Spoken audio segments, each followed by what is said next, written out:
The IFP is marching against gender-based violence and crime in Empangeni in northern KwaZulu-Natal this morning. The party says police are not paying enough attention to cases of murder and violence against women. Let's get more on this from the IFP KZN's chairperson, Thami Ntuli. Mr. Ntuli, good morning and thank you very much for your time. So we understand that the men of the IFP are taking to the streets and you want to be part of the solution to GBV. Talk to us about today's event. Good morning to yourself and your listeners. As the IFP here in the province of KwaZulu-Natal, we were analyzing the reports from the National Minister of Police, which were reflecting that there is a high level of crime, especially directed to the women and the children. And we've witnessed actually some of the stories here around Umshatuze. And the main concern we have is that it seems as if there are no solution when it comes to the police. There is no closure. You'll find that the cases are reported, but there are no arrests, and we do not get any track of a continuing investigation to try and stop this. In fact, we are saying as the IFP, today is enough now that we talk about this issue of gender-based violence. We want to see action, the action which is actually enhanced. We want to see more enforcement by the SAPS in actually arresting the perpetrators of this very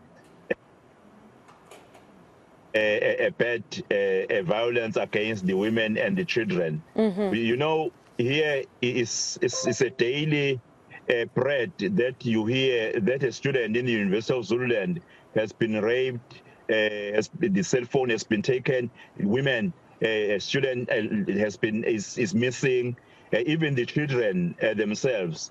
But we are not seeing the operations which are meant to address this practically.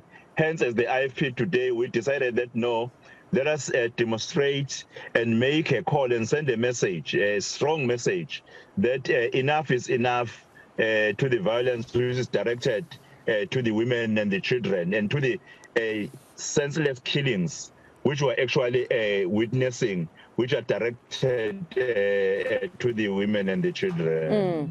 No, Mr. Ntuli, it's always commendable when men are part of the solution when we talk about GBV.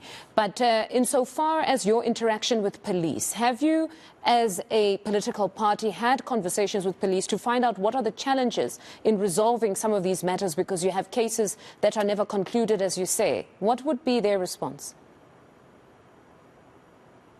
Well, I wish to start by maybe highlighting that this demonstration is led by the men. Yes. Because we said as the men, we want to lead a demonstration, though we were supported by women, but we said we want to lead this demonstration to demonstrate that as men, we are sick and tired of those men who are behaving in an unbecoming manner. We are very dangerous in our society, especially on the women and the children. Well, interacting with the police, the issue of the resources, they lament on the issues of the resources all the times, that they don't have enough cars, they don't have enough infrastructure so that they're able to pursue their investigation.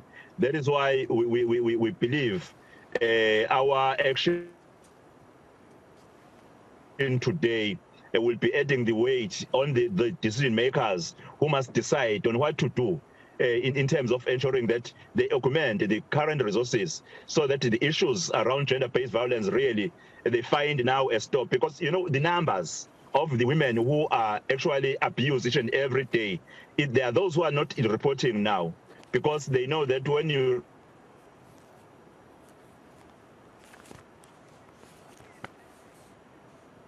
unfortunately, appealed actually for reporting.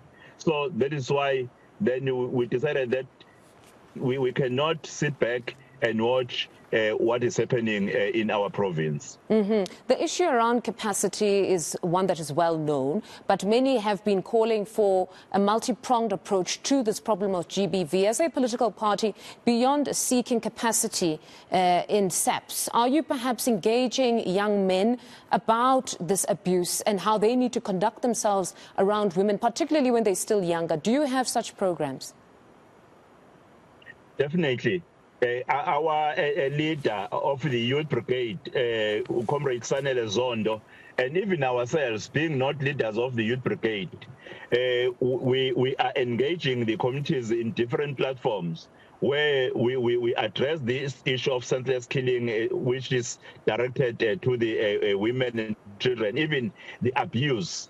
You know, as a mayor of King Cetshwayo, I had a community interaction 2 days ago, where I was addressing this, saying what is expected from men is to give love to the women and the children, not to become very arrogant and become, a bully and destroy their life. We are making call each and every day as the IFP to ensure that those who participate in our circles, they will communicate the message even to those who are not participating in our circles. We understood that the march was supposed to start at 9 o'clock. What is the exact time when the men will be marching now to the police? They're already gathering now. The buses are arriving. People are arriving. I think there will be a slight delay. We'll not start at 9. We might start at 10 because of that people are still coming in their numbers. Because we are expecting a huge number of the men who will be marching against this evil. All right, Mr. Ntuli, thank you very much for your time this morning. Good luck with the march. That's IFP KZN chairperson Thami Ntuli. Now, still